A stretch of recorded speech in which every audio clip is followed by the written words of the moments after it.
Apple officially announced its September iPhone event this week, and it will be held on September 12th at Steve Jobs Theater. This event is going to be a really big deal, and the headline announcement is going to be the iPhone XS. Now, a lot's been coming out about this phone, but in this video, I just wanted to give you a rundown of everything we know so far, so let's just go ahead and get started.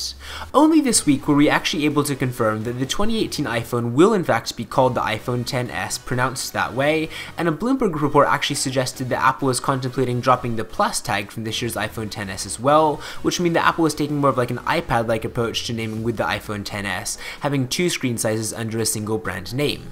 Speaking of screen size, the iPhone XS will be available in two options. There's going to be a 5.8-inch and a 6.5-inch version, both of which are going to be using OLED displays, and there shouldn't be that many big form factor changes for the iPhone X. Supply chain schematics suggest that the 6.5-inch iPhone XS will measure in at 157.53mm by 77.44mm by 7.85mm thick, which is actually smaller than the iPhone 8 Plus, which features a 5.5-inch display, but with much larger bezels. With larger display actually comes support for new software features as well. The current iOS 12 beta suggests that the iPhone XS 6.5-inch may support iPad-like horizontal apps, showcasing more information and details in a single view.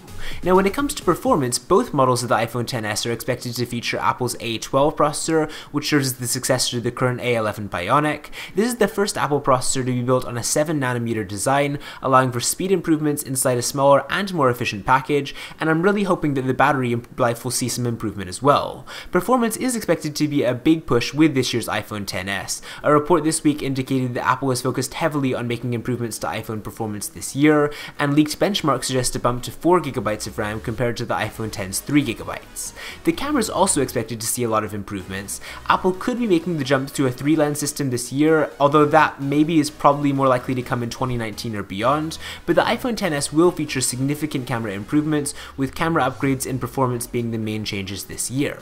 Now, the iPhone XS, unlike its predecessor, will be offered in a new gold color variant. Apple had tested offering the iPhone X in gold, but the option was never released to the public. The iPhone XS, of course, will also be available in the traditional silver and space gray color options, so we really shouldn't be expecting that many changes with regards to color.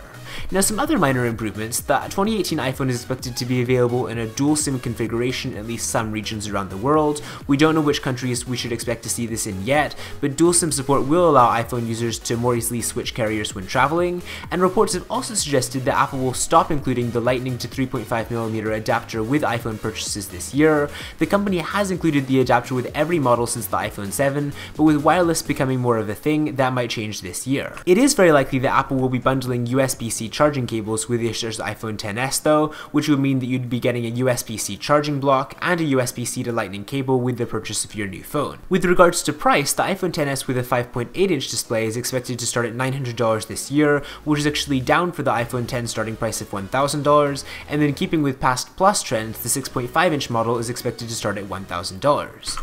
When it comes to availability, Apple will obviously be announcing the iPhone XS in both screen sizes at its September 12th Gather Round event in less than 2 weeks, and if past iPhone launch schedules are any consideration, pre-orders would then begin on the following Friday, September 14th, and then general availability would begin on September the 21st. While Apple's next iPhone is basically going to be like the S upgrade for the iPhone X, it is still going to be a pretty exciting upgrade, and the fact that its price is actually coming down most likely is pretty exciting to me. With that said though, let me know your favorite thing that you're expecting to see in the iPhone XS is in the comment section down below. Give this video a thumbs up if you enjoyed it and you're excited for what Apple is going to be offering, and with that said, I will see you next time.